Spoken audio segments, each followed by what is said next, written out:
Jean-Pierre Mwembe. Alors, je fais ici bandeko nyonso oyo bati bamesani na bilongi oyo ya Télé Bumba. Et puis na opportunité Télé Bumba epesi biso mpona koyamba ndeko Romeo oyo azali elongi ya sika te na chaîne ya Télé Bumba. Alors tozwami na ndeko Romeo na Philippines na heure oyo tokobanda interview oyo toza na 14h07 heure ya Philippines. Alors toyebi te ngonga nini bino bozolanda biso kuna. Tokosenga na bino ya mbula maso bomi abonné na Facebook ya Télé Bumba, bomi abonné na chaîne YouTube ya Télé Bumba.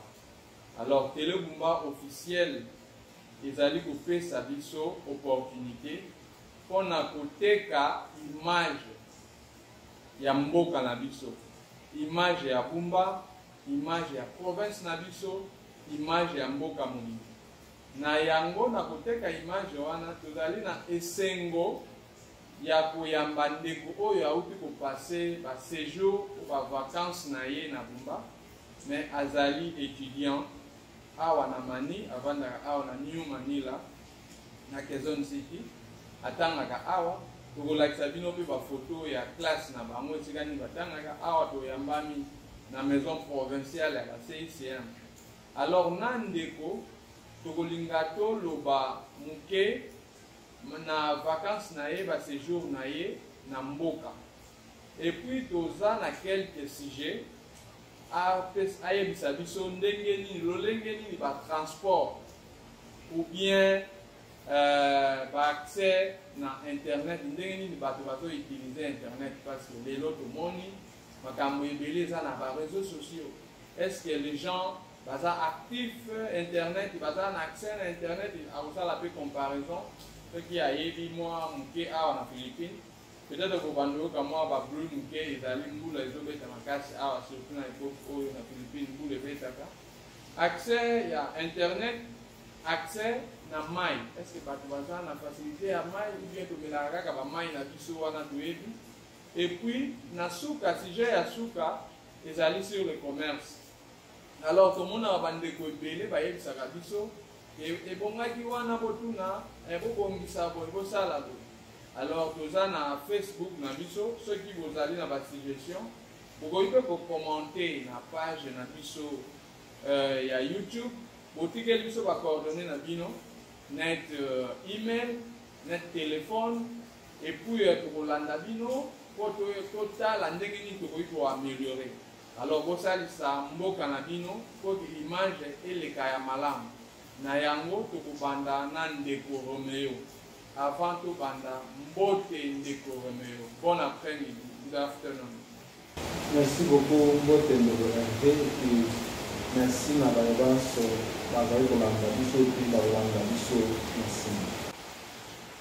Merci. Est-ce que moi mongongo na yo za muke na se muke kolinga osala mwa otombola muke makasi? Alors ndeko Romeo, soki tozosolola na yo po outi Congo, outaki Congo, yo oza nano nani? Soki bayebisi biso mi présenter, oyebisa biso qui est Romeo, bato bayeba yo lelo tolobela yo te, mais moi quand même bayeba nani yango aza Romeo. Merci mingi makondi. Komona ngai Sani Romeo, nazali moko ya ba ngomba ya ba faire de script oyo toyebi balinga bascriptiste. Bongo nazali mwana ya Bumba na secteur ya Itimbiri, epuis mboka ya Ngombe wana nde ezali identité na ngai. Bongo naza awa na Philippines wana na Manini mpona koyekola ndenge tozosala formation nde nazali awa mpona koyekola. Ozali mwana ya Bumba na secteur ya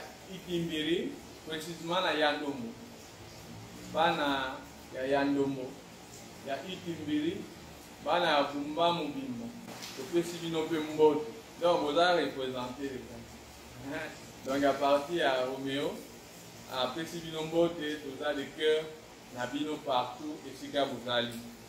Alors tokolinga tobanda moke na ndenge oyebisi biso ke yo otangaka awa obandaki kotanga awa. Est-ce que vous pouvez dire oyaki awa na Philippines aneni? Merci mingi mpona motuna. Nakomi awa na Philippines na le 7 janvier 2020. Bongo te lelo nazali kaka awa na Philippines mpona boyeko. Na passé 3e année ya théologie. Là ebandaki te malamu deja. Bongo nazosoba malenge efoti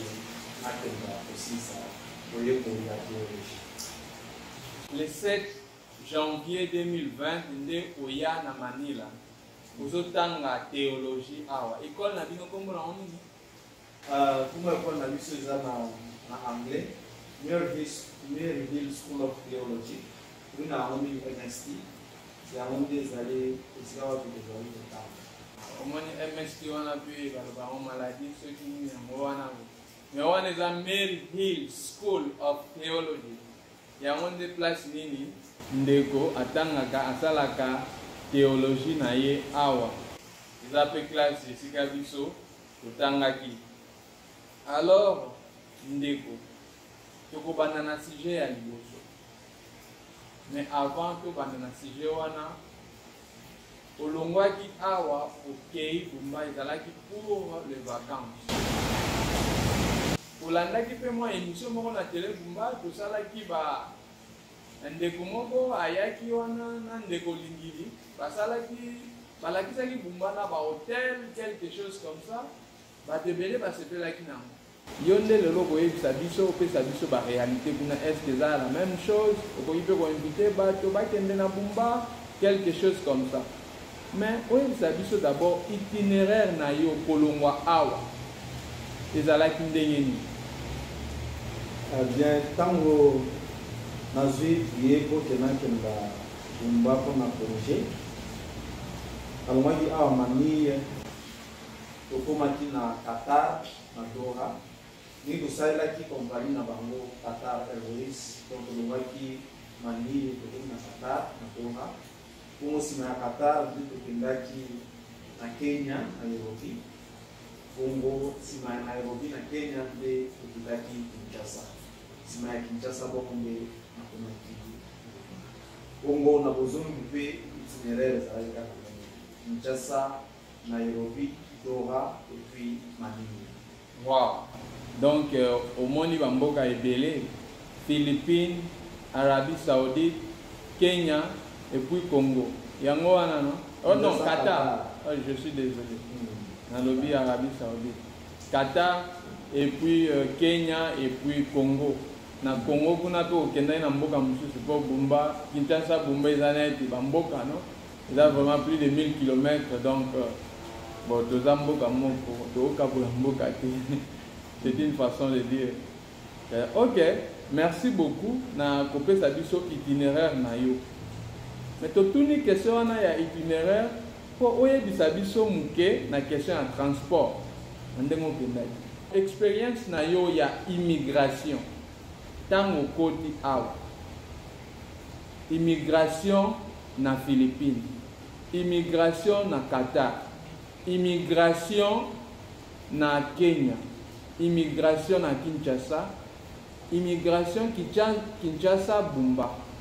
Est-ce que okoki koyebisa biso osala mpe mwa ba étude comparative po biso image na biso zake totekela bato mboka na biso mais soki mpe ya kobongisa ezali tobongisa po ngai mpe na voyageaki mwa mikolo mileki nakoki mpe koyebisa bandeko eloko nini yango mpe toyambi yo nde moto oyo euti sika kuna bo oyebisa biso expérience na yo ndenge nini yango ya immigration awa basala neti baloba customer service ndeni bayambaka bato bamona oza customer oza client na bango ndenge est-ce que ozalaki à l'aise quelque chose comme ça comment l'immigration okoki comparer un peu na bamboka na biso wana et puis eloko nini yango oyo kosala po ke to améliorer parce que l'image ya kovendre image malamu ozala pe question na biso awa eza pour améliorer.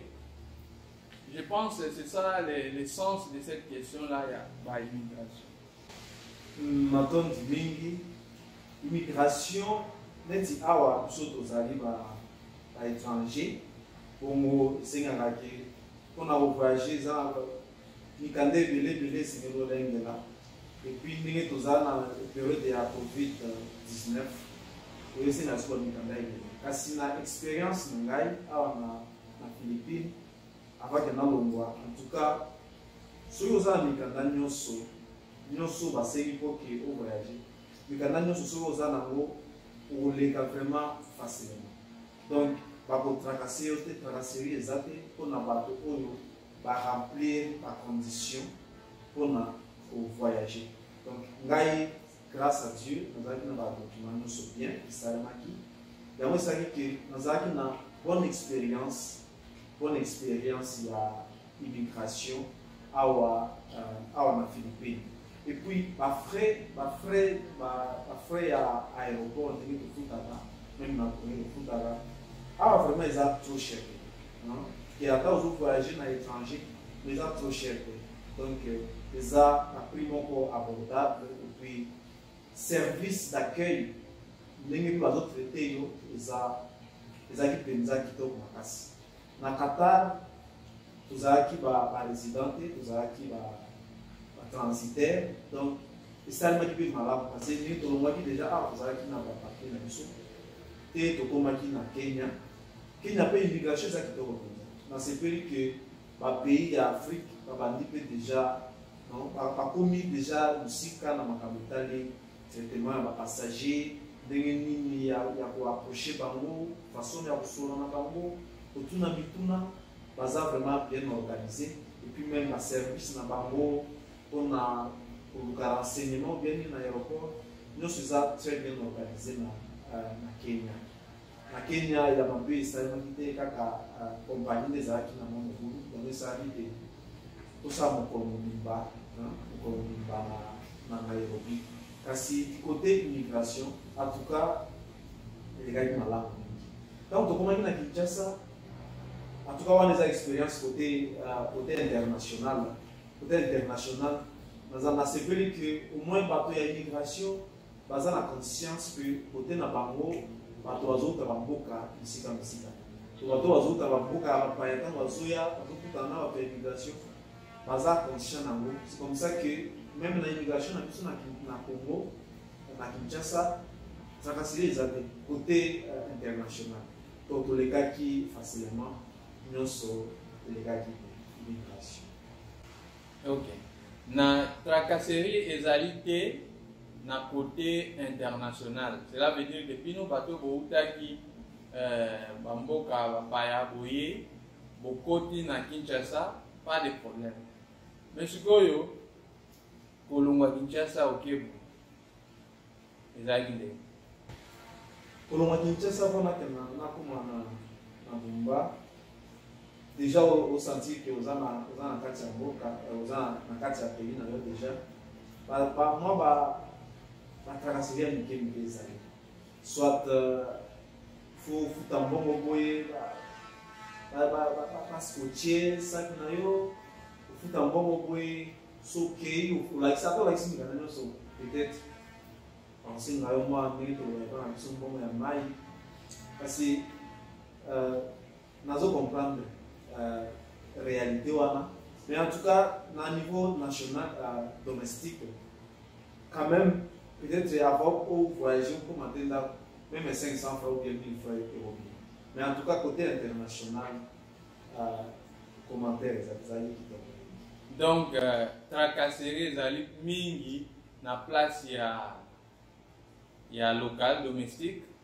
Et puis international, expérience na yo international mitungis mingi zate. Exact. Côté international en tout cas, exact. Mais tant bokomaka wana boye ba milongo par exemple nde boyaki. Otambolaki bokomi na Manila quelque chose comme ça et puis bokomi na Kinshasa. Tant on zongi awa. est-ce que bamilongo wana milaye ezalaki ou bien baservice na bango est-ce que eloko nini yango tokoki ou bien epa na biso eza malamu ailleurs. Comment tu peux comparer un peu hein, na bamboka bapaya? Parce que ngai personnellement na tozoloba awa po tobongisa ntango nakendaki Congo moi baquestion bongo mais ntango na bandaki koya na kotunaka bandeko ke ngai naza na ngai kilia donc batuna dabord outi na mboka nini ata opesi bango bamikanda nyonso ezala côté national ezala côté international, c'est la même chose. Opesi bamikanda nyonso olakisi bango mpe ke oza étudiant natangaka nauti nde classe ta balivre kutu ngai c'est ça ta na voyage na balivre na bitala kutu balivre naza nango awa bayebisa o d'abord outi wapi outi kosala nini mais bakestion wana ozotunanga na immigration na ndenge nini yango wi napesi o déjà bapapie nyonso est ce que bapapie na ngai ezopermettre nga nakota te ti bakofaire tourne yo wana après ça avant baleka na mais kobima kouta na ngai Congo mpo nazonga surtout ta nazalaki na ndeko to bandaki ngai kutu batikaki nga parce bamona ngai ke mwa mikanda sikoyo babanda kobloke nde ndeko bakobloke ndeko wana il faut oloba opesa mai donc service ya mai wana ça ne se passe pas seulement avec les Congolais, même avec les étrangers. Parce que si vous suivez les réseaux sociaux, ça se passe en Afrique, pas seulement au Congo, mais ailleurs. Mais nous devons peut-être, pour améliorer, la partie où on a l'immigration na biso et bonga. Mais na Bumba, est-ce que na immigration, tant qu'on commence na Bumba, na aérodrome na Bumba, bah, quand ça va appeler na DGM, pour na paix, les cas bien ou bien, bah, tu n'as pas mai, et dans la na Bumba tango tokomaki watuka tango tokomaki bato ya DGM bayebaki te naza séminariste musango comme ndenge bato bakanisaka bayebaki te nazali kote ya bato ya Sango Carlos to babandaki mpenza kotia ngai pression makasi même si namonaki ke bato mosusu quand même babandaki komisa 500 francs mais en tout cas ngai personnellement basengaki ngai te babanga basango basengaki service ya bien babangi basango mais bato bino basango boza na bavantage en tout cas bayambaki ngai bien et puis nalekaki mikima. Ok, merci beaucoup pour la question wana ya immigration ndenge olobi na Bumba na bamboka misusu. Et puis sikoyo obimi Philippines, Qatar, Kenya, okiti na Kinshasa. Impression na ezala ndenge. Au moins na duniso non. Tango ok tout ça. Sikoyo ye pa na bino. Impression na yo personnellement ezala gini. Première impression vraiment avec toute conscience. Il y a des désolations que, en tout cas, Bamboka Moussousou, les Philippines, ils ont payé richité, ils ont payé pauvre. Mais de toute façon, ils ont travaillé, et puis, nationalisme, ils ont travaillé pour Bamboka Bango. Ils pas la chose de développer en capacité. Quand on quitte l'aéroport, on sentir que ça n'est pas aussi capable. Et que ça n'est pas un aéroport, ça Moussousou, l'électricité, les athées, Monique. Moyen pour le transport pour le transport na tarmac, vous êtes là, ainsi de suite. Mais en tout cas, il y a une différence. Désolation, mais aussi, il y a une motivation. En tout cas, nous sommes sur les arbres, nous sommes sur les arbres, celui qui a eu l'occasion, moyen de travailler pour que Boka soit makambo ya mike mike ezosalema me en tout cas eza insuffisant ekoki nano mpenza te. En tout cas comparaison ya awa na kuna ekesani awa pour le moment en tout cas eleki na Kinshasa. Ntango ozokita na Kinshasa osanti ke aéroport na biso eza encore vraiment modernité.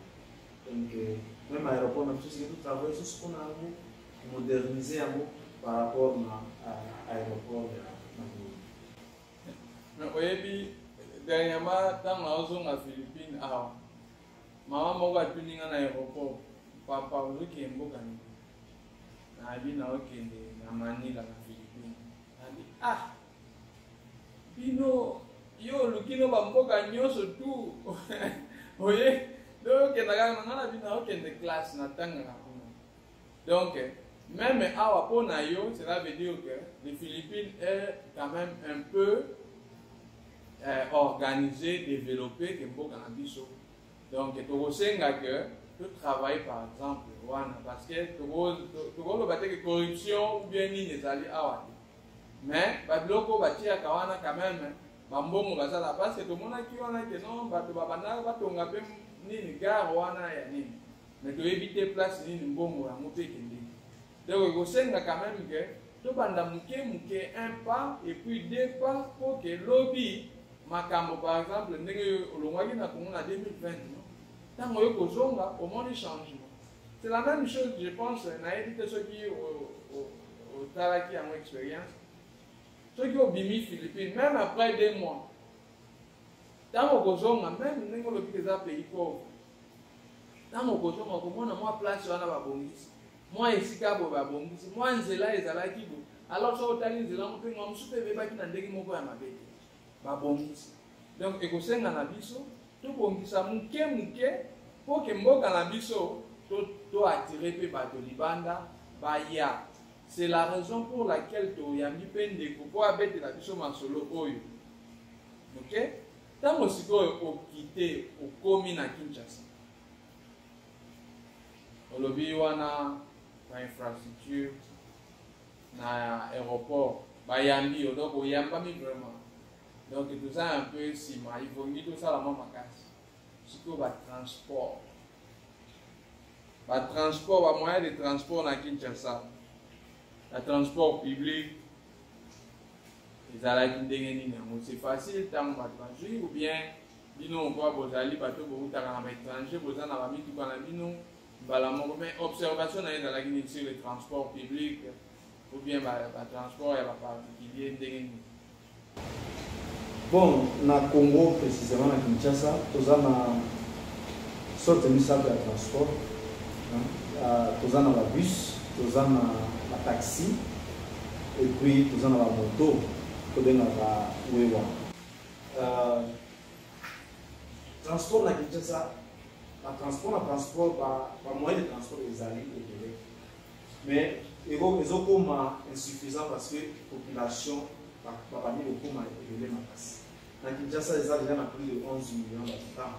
Donc c'est comme ça que même parmi tout le Canada, la taxi aux autres en Kinshasa, les autres sont insuffisants pour faciliter le transport. C'est comme ça que pour on a cité le transport public, on doit aller dans la Kati, dans la Kanami, mais dans Kinshasa, le transport, ils ont vraiment casse-tête.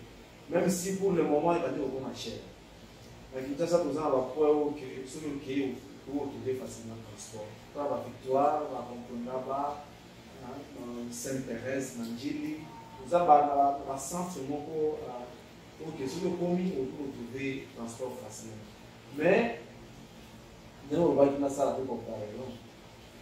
Par rapport à Awa, côté Awa, pour le transport, très avancé. Très avancé parce que on va comme le transport déjà pour ça le transport na niveau ya na je vais dire pour bien le transport na niveau internet donc on s'est connecté ils ont l'application ou bien le transport et sur on a la Kinshasa to comme donc la Kinshasa pour le transport il faut avoir un arrêt à bus pour les transport et puis comme c'est vraiment na si vous avez une urgence au bien le transport na niveau ya internet sur un grave car et puis il y a des milliers. Mais la Kinshasa non, j'espère qu'on va y arriver. Mais le transport des Omeka, tant soit peu, pour qu'il ait assuré le mouvement à bateau, même si pour le moment, le transport est suffisant. Et puis, un autre point qu'on a transport dans Kinshasa, et là, on va retrouver dans la 207. esprit de mort. Esprit de vie. Esprit de mort. En tout cas, bon, ils ont la qualité à qualité. Qualité à qualité, et puis, vous continuez à faire un système et à aération, ils ont la montée. Donc, nous sommes là, ils ont un point où ils s'engagent tout, mais dans ça, l'amélioration pour que dans un bref délai, tout le monde, petit à petit, il y a arranger ma cambo de transport par la. Ok. Bino boyaki na ngunga ya Covid. Peut-être au salaki na yebi ke ba étudiant bakenda ko sala ba postola et bino bo vanda yebi na ndako. Na yebi te question oyo ezalaki ko salisa biso pour na barre ya biso no. Awa ndenge tolobi tozana ba plusieurs sortes de transport et puis tozana train. À part kaka grave ndenge lobi ko koyi ko transport en ligne parce que awa pe bazana banzela po tango tolo ba mituka ndenge pe loba ke banzela tango na loba tana ke ndai ko mona bi tozana na banzela te po awa na esika tozali awa soki mutu azaka kana musala na ye soki asala ka musala po azwa mutuka ce n'est pas un luxe. Même si vous avez dit que vous avez un salaire, vous avez un salaire. Vous banque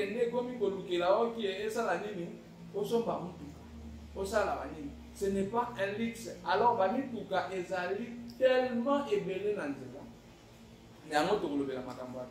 trafic, mais d'abord, différentes sortes de transport. Il y a un train. Et puis, transport en ligne, transport particulier, les amis. Transport public, et puis, transport, il y a biso babola pe les amis. Nandenge za jeepney. Mais, na barre à bus, tant que il y a des endroits où il y a un peu de désordre. Mais la plupart de 99% na barre à bus, il y a un peu de l'ordre. Cela veut dire, tant que vous avez wela exactement milongo. Est-ce que au monde qui a repéré na mboka na biso ke bato bazalaka par exemple pour na kombo ni na net na train c'est que yito ke na train yo boya te que yo yesi mamba moko wela train sauf vraiment bato ba ke na musala tout ça ou bien oui il y a des gens comme ça mais la plupart des gens je pense 99,98 quelque chose ou bien 9 quelque chose il y a des gens il y a quand même de l'ordre. Est-ce que ordre wana po moni yango na mboka ezali mingi te oyo namoni okozala na société transport na baarène na bango bato batiaka milongo même si soki ekomi na bakoko bato bazonga bato babanda kowela mais en tout cas na baarène ya transport molongo ezali. Mais en dehors de ça, la transport nous sous en tout cas les 207.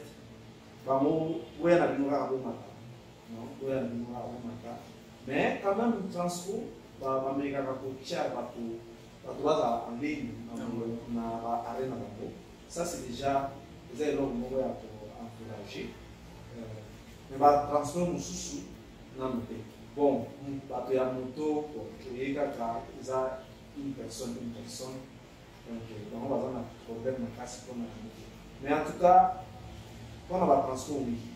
Mais le transport, sous la commune. C'est comme si aux autres Belamingi Kaka Kinshasa, mais ce que le transport expérience, il y a transport na Bumba. Ils ont des transport, on a déjà côté na Bumba. Ndenge nini kuna na Bumba na mboka isiko kende Bumba transfert communauté parce que on a Bumba même na Lisala transfert communauté donc okende pe Lisala na koma ki Lisala na bozongi tant on a banaye pour bozongi na Bumba moyen de transport commun ils allaient moto taxi moto et puis quelques-uns, il y a des jeunes garçons, qui sont là, tous les cas, c'est que le vélo, moi tapis ciment, à porte bagage, et puis on a pour assurer le transport. On a deux moyens de transport où ils ont na Bumba. On peut trouver la voiture les alliés, mais ils ont la particulier. Ils ont des transport. Donc pour le moment, le transport comme à centre-ville na Bumba, ils allaient par moto et puis tous les cas. Mais pour le moment, tous les cas, ils vont dire petit à petit de disparaître, même si ils allaient dans nous, mais la moto des motos est comme vraiment dans l'ampleur du transport. C'est quoi yo ça like yo ça like tous les cas, tambola qui makolo, tambola qui na moto, bien on a qui na Kinshasa comme vous avez quitté 5-7. Vous avez un peu d'expérience dans yo, il y a tous les cas, il y a moto ou bien un transport, un peu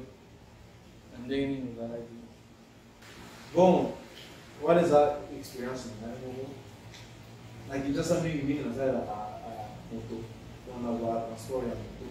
Tout que na c'est la réguler pour le transport public. Na Bumba ta makoma ki heureusement, na ndako na pesa kinai moto. Bien donc on a zangi carburant envie qu'on soit transport la public donc on a moto et tous les canaux on soit tout donc ils a vraiment malin maintenant pour le bawana makambo ya transport nde tokei na trafic awa soki po to aider yo pe oyebisa biso réponse na yo na Congo. Trafic est à Makassi. Et puis une des raisons est le trafic awa, est belé. Cela veut dire qu'il y a des gens qui ont des moyens.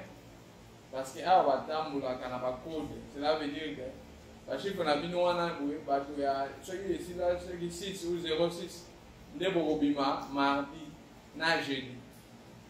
Mutuka ya code na yo boss et bobima mercredi tout ça alors bato bazana bambongo mingi chaque code ya mikolo azana mitu ça c'est la raison pour laquelle il y a aussi des trafics mais le gouvernement de ça la moi makasi que et résoudre le problème ya trafic na ndenge ya ko sala pour pousser kotonga plusieurs stations il y a train.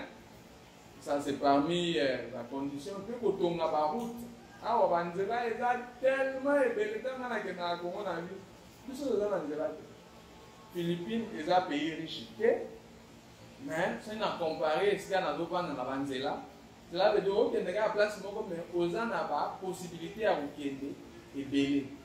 C'est quoi le trafic et pas na parce que là il y a le moi trafic à expérience na yo ya trafic kuna ezalaki ndenge eza malamu yango nde etindaka yo okima trafic ozwa moto comme ou bien ndenge omesali deja na moto oza deja na moto na ndako na Bumba yango lobi bo nga naza deja wewa natambola na wewa olingi natambola na wewa partout ou bien ndenge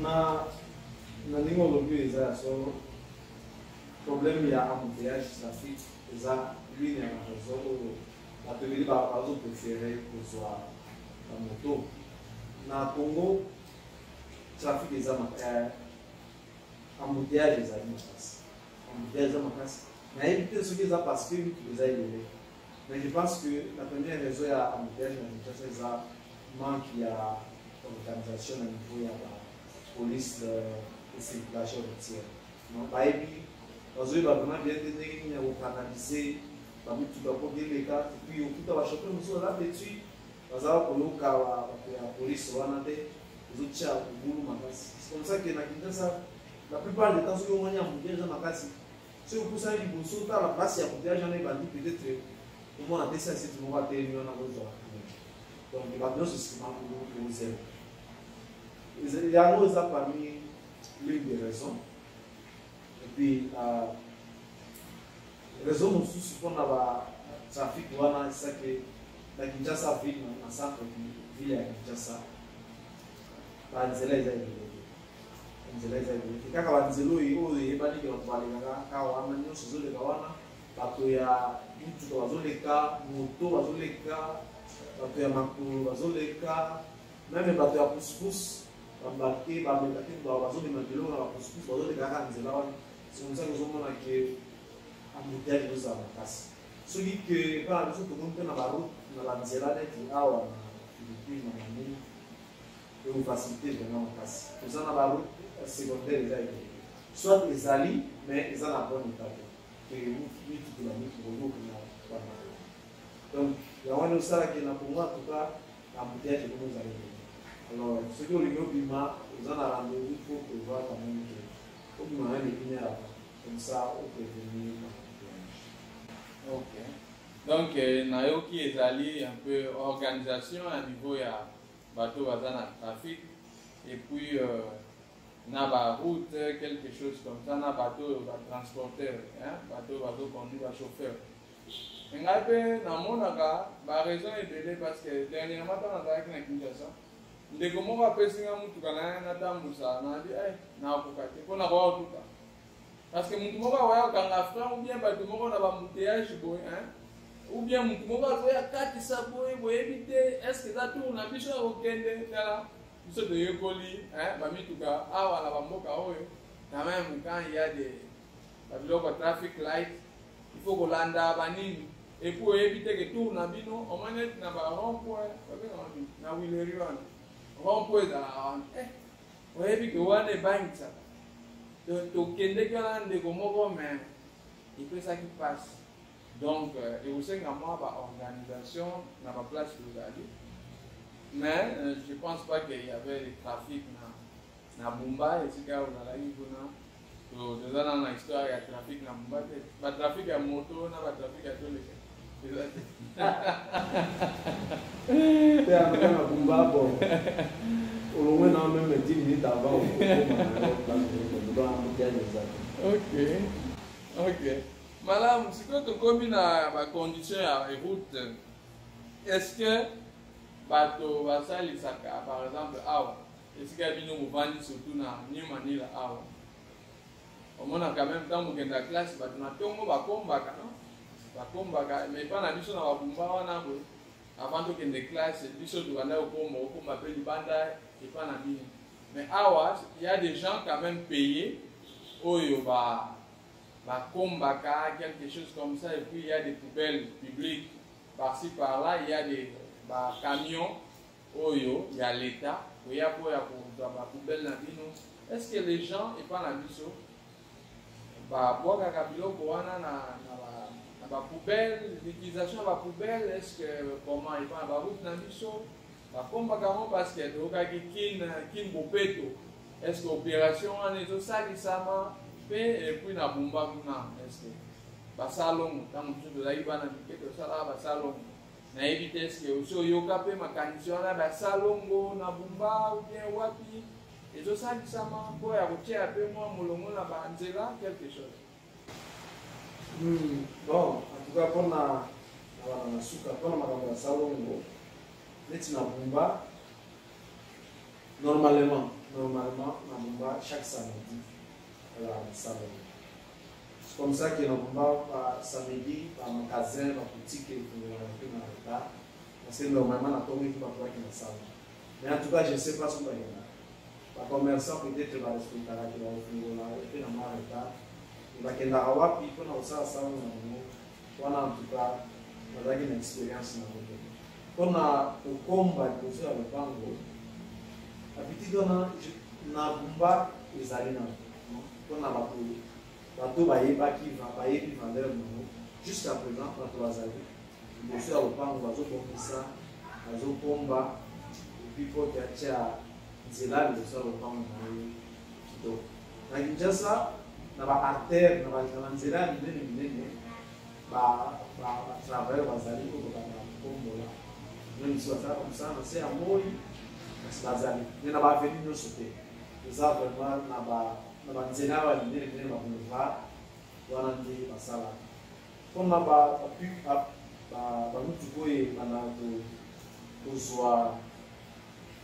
kozwa matiki na bandako nakisa na amoni te nayebi soki ezalaka oyo soki ezalaka te na tuka na communauté place nafandaki jamais tomona mutuka wana ye kozwa biloko ya poubelle nala na mona te ba biso na komba ezalaka te naturellement donc eza te baproblème na bino soki omoni ke ekauki bie etondi mingi babanda batumbi yango soki batumbi etiki espace koteya bana kobwaka matiti mosusu me na kinshasa atuka na expérimenté yango te na expérimenté te ke namona motuka wana eye kozwa bamatiti po ekwaka entuka. Merci. Merci mingi tozo linga tosikisa thème na biso ya liboso mpona transport mais omoni eloko wana ya transport ezali makambo ebele na banzela na kati sikoyo ozalaki kaka sur place na mbumba obike olekaki na lisala ndenge okendaki na avion olekaki na nzela makolo ou bien à part ça ozwaki koza moto ayitembele okendaki na mboka kotala bakoko ozwa mwa cafe apesa au moins eloko moko po ya makasi ke ebatela yo awa omoni mwa babiloko na biso wana ya nini ezalaka no koko il faut asambela asopela soyi okakoswa quelque chose comme ça yokendaki mboka te sikoyo ntango okendaki mboka condition na yo ya transport bacondition ya transport kuna basi tozosukisa awa bavion na nini bacondition ya banzela epa na biso eza ndenge epa na biso précisément na mongala ngaza moto ya bumba atuka epa na biso na bumba asphalte na mikota te asphalte na mikota te même na lisala je pense que kaka aveni moko ya molai wana nabosani moko adeso aveni aéroport quelque chose comme ça yango nde mobutu ancien président avait une quelque chose comme ça. Alors, il y a un débat il est déjà établi. Mais pas déjà. Tout ce qui va dans le salon avant, mais il va déjà au bien. Alors, quand on a un précisément, nous avons des affaires. Même dans la centre cité à Bumba, par venir nous faisons ça vraiment Potopoto, Maï, par après, il va se former. Même si la place, nous faisons ça quand même praticable. Vous êtes à l'intérieur, dans le moment où vous voyez qu'il y a un dombo. De là, c'est un peu praticable, un peu, c'est un mandat mais quand même praticable beaucoup bien. Mais à partir de dombo, beaucoup na bunduki, voilà quand même c'est bizarre. Donc, de là, c'est pratiquement presque pas. De là, c'est ça qui expérience maman na mwe kati ya mwana kenda bao ba ebi aikama na suka ya province okanisi po fuemba po fuemba sika za je pense à pourquoi non po fuemba tangi saka na kama kuna eba na ekama bato tout bazalaki na ekama to pesi nombo c'est ça donc vous allez les athées c'est comme ça que ce qui fait que sozo que na moto una tozokota na mapanga ya bato meme moto azolamba biloko na ye kolingaka meme mwa pembeni wana okosala kaka attention otuta mokoni ya pondu na ye ekwa bapondu te kasi bakokanga bibi donc kosala kaka attention ntango oleka bien parce baza quand même généreux nde bazotika ke n'importe qui aleka na lopango na bango bafandi kokuta na équipe c'est quand même un geste de générosité mais nzela en soi ezaka c'est là où les routes nationales numéro 6, mais ça n'existe plus. Donc, espérons que espoir en moi, donc, tout espérer. Normalement, il faut que les gens qui doivent nous faire des routes doivent faire leur travail. Non, mais en tout cas, dans le niveau où c'est pas particulier ou avoir un savon. Non, même la Pambo, comme ça. Donc, exécutif, que ce soit provincial ou bien national, par contre, nous avons la charge de la route nationale. Par contre, toujours est-ce que ça m'a camoué ou bien reposer là-bas, ou bien bon, ou bien quelque chose comme ça. C'est un peu ça. Et bon, peut-être, nini mususu, tukolobela kango quoi. Pour n'engager ça m'a camoué c'est-à-dire que tu es yo wana pour osala musala. Toko sali musala te, je pense que tu n'as pas ta place, non? Bongi bati ya bato yo, bakuki basala musala malamu. Et puis bapesa biso ba image ya malamu. Moto asali musala malamu to betele maboko. Et puis yo asali malamu te otiki place ya malamu koke ndeko ya koki kosala malamu. Asala no? Et puis sikoyo tozo sala espoir ngo bato tozela kaka lobi yango mpona ngai ezobeba. Ntango nazonga ebuma namonaki makambo ezobeba nde kobeba. À chaque fois nazonga qui même un problème, on a évité ce qui a un problème ou pas. Moi, on a des vacances dernièrement. À part le sambo, on a des ce que j'ai fait, on a un peu et que ça n'a pas c'est parce que c'est là il pas la vie sur le bébé qui nyonso. Libulu na bamituka alors il pas biso tozala na rai na barai mituka ya voisin na biso na mituka ya bato ya 7 babandaki kobebisa nzela na bamituka ya bato mosusu. Ce que j'ai fait kaka mwa mbongo ndenge bapesaka biso ya transport soki okie na mbumba nakaboli yango na mibale mosusu ezalaki ya transport na ngai nasimbisi mama mbongo na ngai mosusu ya transport yango nde tosombaki pondu na kwanga na bengi bamasta na ngai bo bamasta mosusu namonaka ye mpe na très actif na Facebook Patrick ye ayebi na bandeko mosusu tobandi kotimola libulu na bamboka mosusu normalement bangai bakangaka biso parce que bon nzela na biso wana libulu ezalaki monene nasali nakei epa bavoisin na biso baza na mituka ya monene nakei epa ya sepe bapesa biso bapesa biso basak bacontribue quand même la contribution ya bato toza na nzela mais tozalaki un peu na banini baréaction na bango ezalaki un peu malamu te mais avec le jeune nous avons essayé avec kaka bamabele wana tobakisi wana mpo nzela eboma mais après bamabele wana eosalaki je pense pas que l'élo n'a pas eu une situation ni c'était ça, Moussa n'a pas eu Moussa n'a pas eu bana quartier na biso bana avenue na biso bayebi te ngai na office de route ya nini na betelo histoire moko kutu nayebaka te mokonzi ya la police omoi nati lundi na bakendaka biso tobana na camp mobile kote ya camp mobile bapolisier bakendaka parade na bango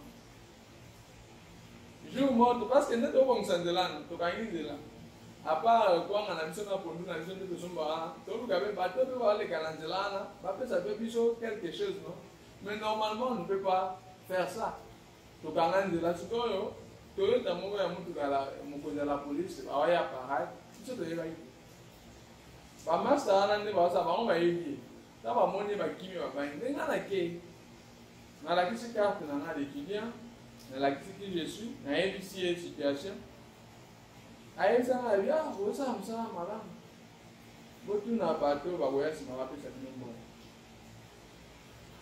C'était ça sa réaction. Et puis aleki na ye après ça c'est garde du corps abi yo oyebi moto otemisi yo wana nga mpe na mwana soda nayebi kaka bongo te naza mwana soda donc c'était un peu l'expérience ya babiloko wana donc ebongi mpe travailler mpo na banzela na biso ezala malamu mpo soki nzela eza te ata boinvestir na ndenge nini je ne pense pas que ça va fonctionner tozwi baminute ebele tosukisa na question ya transport baavion tolobeli bamai te nayebi te soki oza na expérience nango peut-être okosala expérience na yo baagence na bumba baagence d'aviation tout ça epa na biso airta tozali toza na baair kasai banini est-ce que ce sont les mêmes expériences et que c'est la même chose ou quelque chose na niveau ya biso ya bumba biso toza na aéroport toza na aéroport donc ça signifie que dans la compagnie, l'avion est une donnée de transition. Pour le moment, nous avons un Kassai, nous avons un Omer, et puis Malou Aviation. Nous avons un peu même si elle est commencée de accommoder l'avion. Alors, l'expérience est là, ça comme ça, avec la salle. Bon, les expériences pour nous dans ce genre, parce que même si les accompagnent privés, là-bas, on a des lots, ça soit du point de vue à confort, soit du point de vue à payer, facture, et puis à bagage, kilo pour un bagage. Les amouqués, ce qui les a révélés, après les ambientés, mais en tout cas, si on combine dans le cas, c'est ce qu'il y a finalement. C'est ça, mais quand même, normalement, il y a un confort, un peu, mais au moins, ça les compagnies, ça les ça. Azana no bazona bazama no vraiment top que comment on a eu la question c'est la vraie question la chose appareil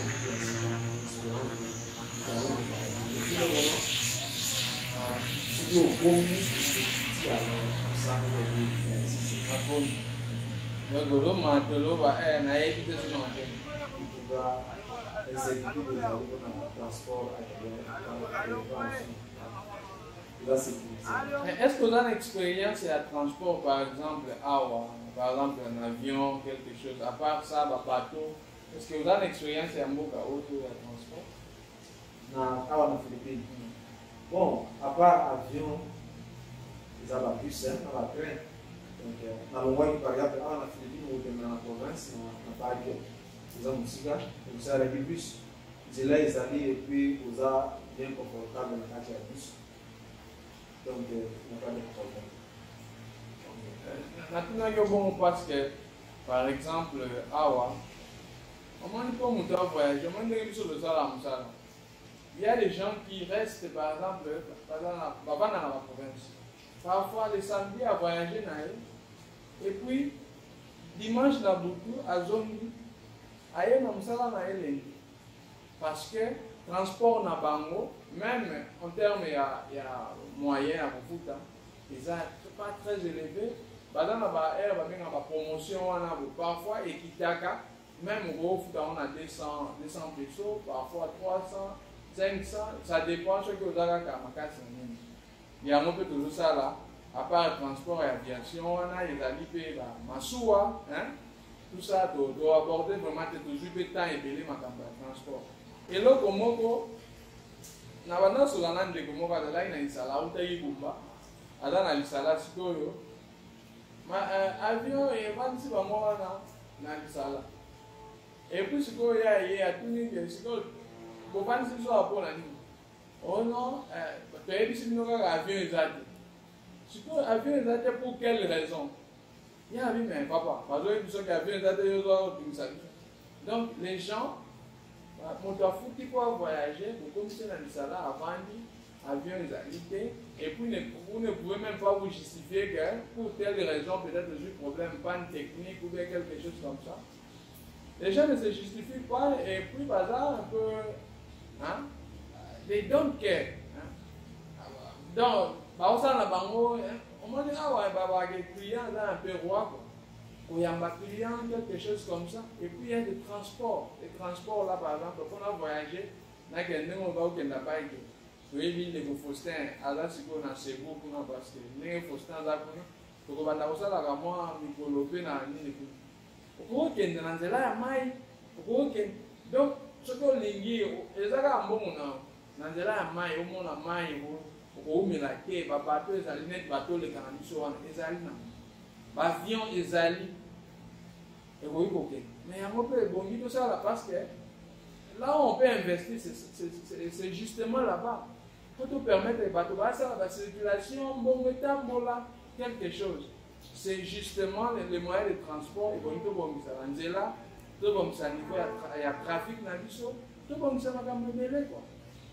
Bah mai, et que ça, on a évité de ceux qui s'y voient depuis presque plus de 55 minutes pour la sujet. Est-ce que il y a quelque chose au niveau de ça avant, parce que j'aime juste qu'il est vraiment rapide. Bon, en tout cas, du point de vue général, conscience, il y a pas de sur la vie de ça. Au niveau, il y a Congo en général, même pas dans le monde, que c'est qu'il faut innover dans le transport. C'est comme ça que pas dans le transport, où ils habitent tous les gars. Je ne crois pas que tous les gars comme même ça. Parce qu'on peut innover dans la moto. Pourquoi pas dans quelques années, comme on a un taxi-bus, il y a des osé toujours encourager à esprit de régulation pour que même au niveau de transport, bien sûr, on concerne bateau à la sensée pour nous ça parce que si vous avez des amendes pour transport, ça va facile. Merci beaucoup. Et à moi, comme ma biso na deuxième point na biso, awa na un peu niveau social. À ma camoning le temps ba jeune belé ba zami na ba réseaux sociaux. Bazali kuna accès à internet. Na bumba ezali la population, la majorité à bateau. Parce que vous avez un moyen de téléphone, vous avez un moyen de méga. Quelle est l'expérience dans la famille, dans la dépôt, dans la ligne. Et puis, quand on va côté à l'internet, on peut passer. Bon, la majorité à la jeune ou bien la zone, toutes les personnes qui vont se connecter dans le combat, les amis qui sont Facebook, vont se connecter sur Facebook, WhatsApp, quelques-uns. Puis, je pense que c'est tout. Mais, Internet, vraiment, ils ont vraiment mieux développé par son Internet. Aussi, là, Internet, à partir du réseau local, réseau local, Net Vodacom, ou bien Airtel, dans le réseau Soussou. Ce qui fait que, le débit dans le réseau a naissé. C'est comme ça que, on se souvient de l'Internet aussi, parce qu'ils ont saturé la porte de la partie. Mais il y a de temps en temps, oui, aussi, on ça l'Internet, mais pas vraiment aisément. Quand on a un l'outil, on a bien parfois sur la gaga, on a une interface, tout ça c'est un peu difficile pour tout solo là. Alors, bateau, ça il a numéro de Vodacom, tout ça. Ça il a mis Wi-Fi ou méga, quelque chose comme ça. Est-ce que nous avons une connexion rapide? Bon, on l'a déjà sur la rapidité. Et puis, de tout dans le réseau. Bon, il y a pas, on dit qu'il y a tout ça, on dit là, Vodacom, Airtel, et puis, la Globe. Est-ce que nous avons un peu de rapidité par rapport à la Ninga? Ou bien, tout ça là. On a ma question à l'ingénieur. Parce que la raison, c'est aussi par exemple, normalement, Internet est utilisé par 10 personnes, alors que Bumba a plus de 10 personnes.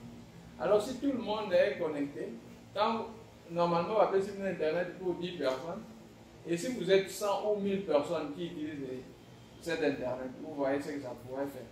C'est un peu ça la raison. Et puis, ça peut marcher, il faut pas investir. Vous voyez, non? Mais l'expérience n'a eu dans la réseau de gens dans le c'est la Wi-Fi, et puis combien de réseaux de gens dans le Vodacom, Airtel, et puis Orange. Pour la Wi-Fi, pour la Wi-Fi plutôt, concept nouveau. que on a le wifi bien pétade. Wifi na bomba les alliés un peu dans la couvent, dans la communauté religieuse, mais il va en sango, il va dans la miango, quelque chose comme ça. Mais que particulier aux gens de la shop, par exemple, des cas connexion Wi-Fi. Cela veut dire que nous pouvons investir dans Wifi. Ils ont l'opportunité d'investir. Parce qu'il faut bien. Nous, il va aussi là, connexion des méga. Donc, c'est la méga. Mais en tout cas, l'expérience personnelle, même une dans la roca qui va penser pour nous. Si nous avons un peu connexion bien dans méga, alors nous sommes ici, mais il y a un moment quand même un peu moins rapide pour télécharger, pour facilement à Facebook. Vous d'accord, les autres états de mais pour avoir bien peut-être qu'il faut se communiquer dans la soirée. Donc, la réalité, en tout cas, moi, depuis connexion ou réseau social, réseau cellulaire, vous avez un peu là, un problème. Par réseau, ils ont vraiment un débit à ma capacité, ce qui fait que, alors, ils ont fait ça vraiment selon la attente de la tour de ça. À part ça, merci beaucoup. Merci. Alors, Bandeko, tout le monde a bien abonné na Télégoumba, na chaîne na biso ya Télégoumba. Vous cliquez kaka eloko wana esali boyi après ça, vous mi abonné pour vous landaka information bandeko na biso bazo tabumba. Ce qui peut yo olingi yo leka na Télégoumba. Contactez biso na Facebook na biso ou bien tindela biso numéro na yo ou bien email na yo. Komela biso, tuna biso wapi yango kuki ko contacter biso. Koka ko komela biso et puis to ko na contact na yo. Ceux qui ont internet ya malamu to ko sala yo pe interview na musika oyi sa biso expérience. Alors awa ko teka image na biso et à mboka na biso elingi pe koloba ke makambo po échanger et mi améliorer na malamu. Alors toujours les kana po na mai accès ya mai bomba eko munene yo oiso yebi combien d'avenue vous en avons sur la bomba comme chose avec na mboka sikaleka et comment mboka ya kala vous en avez combien d'avenue na bomba est-ce que yebi parce que la question so yebite ça va pas de problème mais question est que est-ce que bato baza na facilité à kozwa mai pe mai ya malamu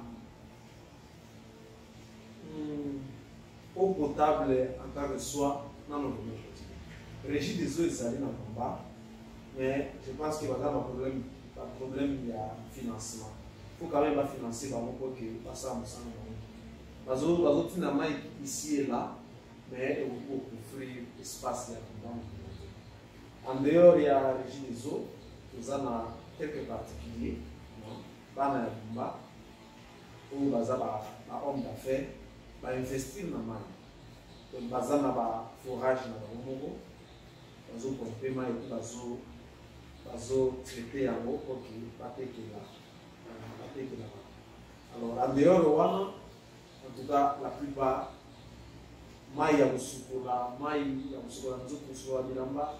Nous souvent un peu moins de l'âme de l'eau. Jusqu'à présent, nous avons un système à la couille. Donc, moi, il y a le boulot. Donc, moi, il y a le boulot.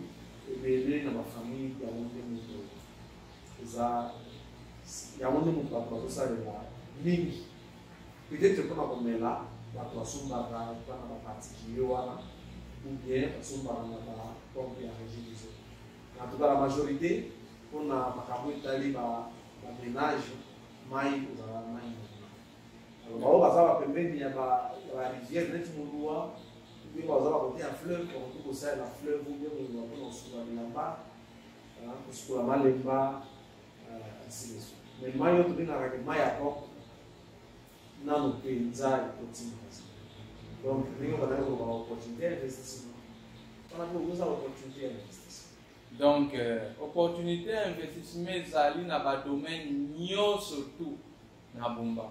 Tosenga na biso na bana ya bumba tozobeta ba masolo oyo po tomona ke mboka na biso il y a presque tout po tozala malamu mais ekosenga mpo bato mpe bainvestir kuna il faut bazala sur te soki atie mbongo na ye estce akozwa retour ya malamu.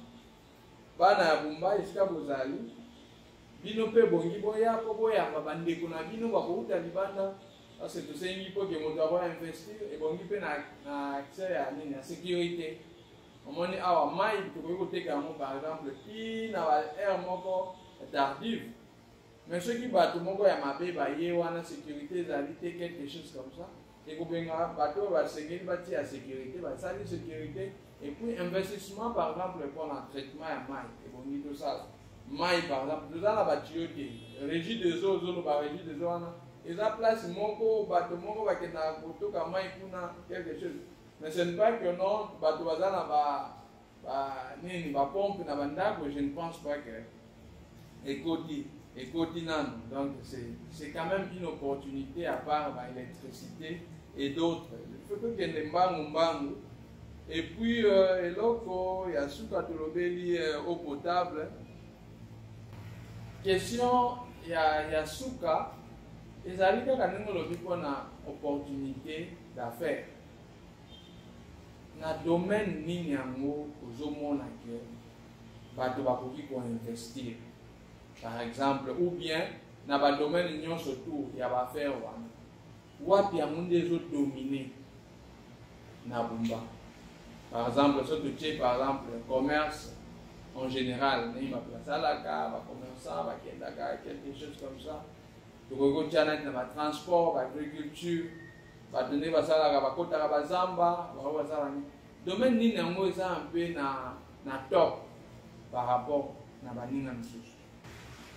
Bon, en tout cas, territoire ya Bumba eza territoire à vocation agricole, ce qui signifie que si vraiment nous on a l'investissement bien kenda côté pour na eza point de vue dans ce pays on investit point de vue agricole. Par exemple, bato ebele baza na bilanga ya baloso ya banini soki kofungoli usine pa barizerie te mais fungoli vraiment usine oyo ke oyi kosala transformation ya riz locale po ke obanda koexporte yango. Je pense que ozala une très belle affaire, non pas seulement loso biso basango ezali malemba ezali nguba ezali na basi secteur na biso nyonso na territoire na Bumba omona ke secteur na secteur aza na activité agricole oyo ke azo émerger makasi. Bon soki omemi baide bainnovation na kote wana ozala investissement ya kitoko makasi. Soki tokei meme na kote ya élevage maintenant eza envié na Bumba, donc bato batekaka bamisuni ya ngulu bamisuni ya taba bakomi na recherche ya makasi ya bazwa meme kozwa taba moyo comme problème. Donc soki oke na élevage ke ozwi formation vétérinaire ya bien oke oza na vétérinaire omemi kuna oke azwa soin na élevage na yo eza investissement malamu ekomisela yo barésultat ebele. En tout cas côté agricole, je pense que les a la potentialité, les a élevée. Mais bien sûr, à une seule condition, il faut qu'il y ait la bonne. Parce que nous avons bon dire au salaire que le secteur nous milieu rural, nous avons facilement connecté na ville ya Bumba pour que bateau kata bilanga kuna na mboka ba même facilement biloko na Bumba. Donc population ebongi esalisa bato oyo basengeli kosala banzela parce que tomonaka bato awa so batondi toyambaka bakonzi bauti mboka tomonaka bapoussière ezosala mais après bato wana nde toyebisa bango ke basalisa mpe biso mpo ke bainvestir par exemple na banzela ebonga soki bayei boyosola na bango boyebisa bango ke basala misala na bango. Normalement, ceux qui batia mbongo na domaine moko boye batia parce que tout le monde peut projet ce qui a 145 jours, ce qui est 145 territoires. To ka ki makelele, omoni bato baza makasi na makelele. Donc balobi makelele mais bon, c'est comme ça là, parce que les autres qui étaient, parce que pendant le début de l'année, non? Depuis le début de l'année, les autres qui ont aussi là, bon, quand même, tout le monde qui va là, et bon, ma photo, nous salis, ça va bien. Mais question à Souka Ezali, est-ce que bateau y a la province va occuper pour investir dans Mboka facilement et puis va Mboka va quelque chose. Ou bien va nanyango sikope va investir pour est-ce que ce sont seulement bana Bumba ou bien bateau ya Mboka misusu pe ba bazala ki ba botama ki na Bumba te ba baza pour investir. Déjà depuis temps ya bakoko ebani ke biso babunja to ya malamu chaka watu kuba avec dans biso à l'aise. C'est pour ça que même aux autres provinces déjà étant donné que Bumba est en match à Congo, même aux autres provinces nous sommes là pour voler où il y a facilement pour investir. À Bumba il n'y a pas que bana ya Bumba battre la province nous battre la Bumba nous c'est pas ça. Tout ça va boutique dans le magasin indien, libanais, chinois, baza à l'aise, baza bien traité, puis ça va faire dans le monde. Tout ça va bandane, va monter baza na baza émerger dans l'investissement dans du point de vue du commerce. Donc on va vraiment les ouvert, tout les gens tout ça dans l'investissement. Ceux qui usent ça dans l'idée à bien pour volonté à payer la population pour accompagner et puis marcher au temps de la voilà. Donc nous ça a le bienvenu parce que actuellement dans Bumba pas seulement dans Bumba ils ont innové même pas dans le territoire sous la province sous la pays sous ils ont investi et ils ça merci wana ezalaki motuna na biso ya suka. À part ça, est-ce que vous avez quelque chose à Koloba pour Pesa Maloba Suka avant que vous puissiez Bandeko na Bumba Mbote ou Babolanda na Mokili Mobimba? Si même bateau va zapper na Philippines ou vous puissiez Mbote, est-ce que vous avez quelque chose à Suka à Koloba? Merci.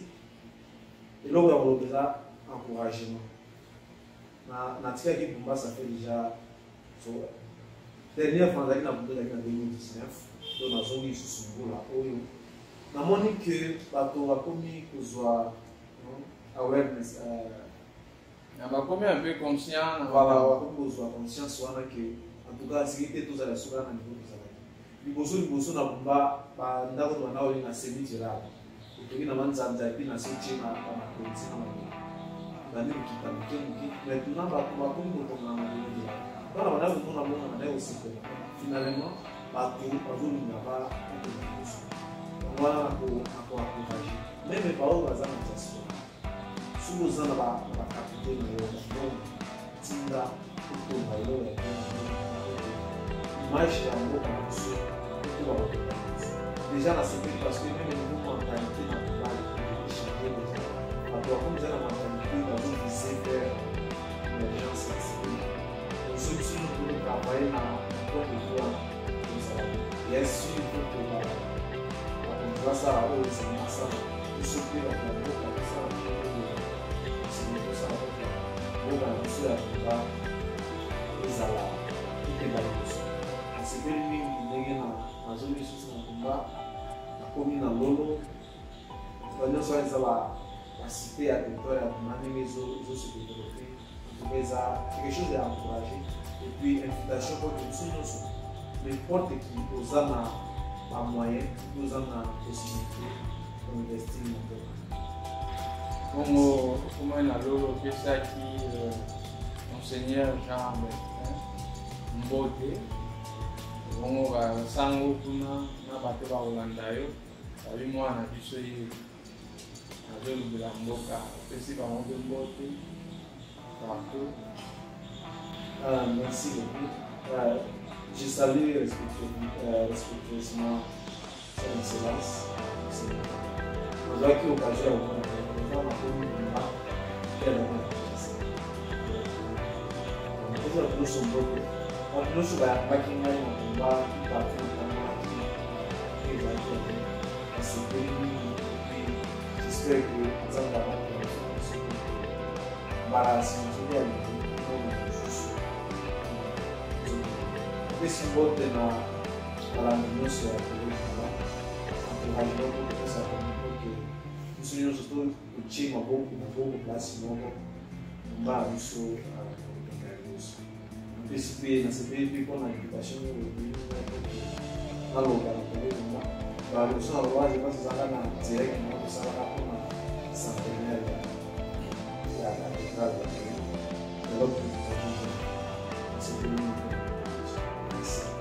eza vraiment un plaisir mpona Télékumba ya kopesa biso espace oyo actuellement naza lobeli ya Télékumba awa parceke naza zwami manila epuis bandeko oyo basalaka yango na ndeko ye azali na bandeko mosusu po boyebi bango te komonana kolinga tokutanaka tolobelaka Kumba aussi tomoni baémission mingi oyo elekani mpona Kumba quelque chose comme ça tolinga mpe tobima mwa moke na Kumba totala mpe libanda ndenge nini bato oyo bakoki kozala na makanisi ezala kaka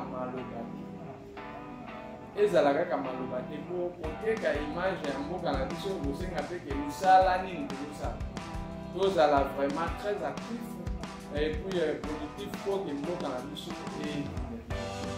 alors tokosengana te mosusu abone po soutenir œuvre oyo Télékumba ezali po ya bana ya Kumba eza po ya biso nyonso po partage yango po like bokilela bopartage yango na bandeko na bino. Je pense que ndeko sani kopartage na réseaux sociaux na bagroupe WhatsApp ozali tout ça bopartage les gens seront contents ya komona ndeko na bango epuis ya komona ke bazolobela Kumba po Kumba ekende liboso wana nde mpe tokosukisa alors na kopesa mbote na bandeko nyonso to ya Kumba ya province ya Mongala place Bongani mbote na Sango Carlos ayambaki okukutanaki na Sango Carlos na Kumba okutalaki naye na peti episana na Kongo azalaki na esenga omona yo azebei makasi mwana na ye azongi na ndeko Kongo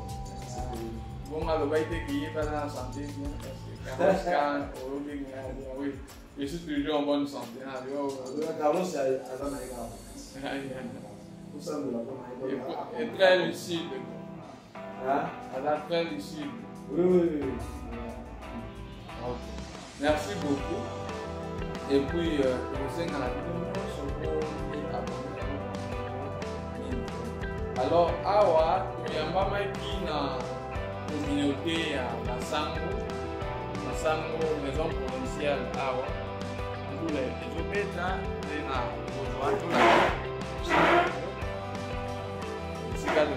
na nsima na nga image kuna ezali image ya fondateur ya basango ndeko okotelema okende na kuna toza nini na bango awa moto esika toyambamaki po tosala émission ya lelo bazoyebisa biso awa eza epa basango na Philippines tokokende mpe tokotambola mwa moke po tokoma na esika ndeko atangaka awa toza na image ya fondateur ya bango yeku eza mwa molili ok enda topelisa napo ya eza bamunda ya fondateur na bango awa toza presque na musée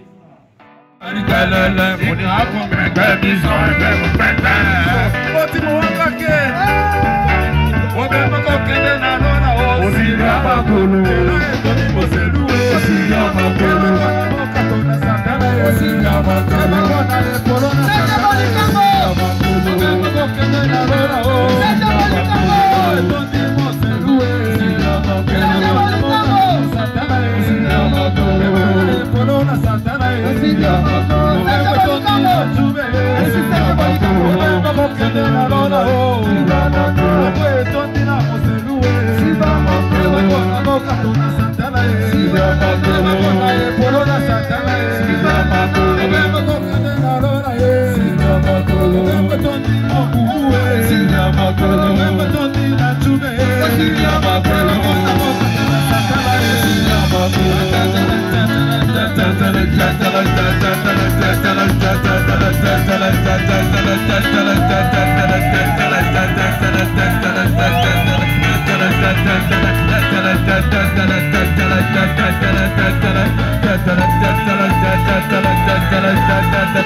Da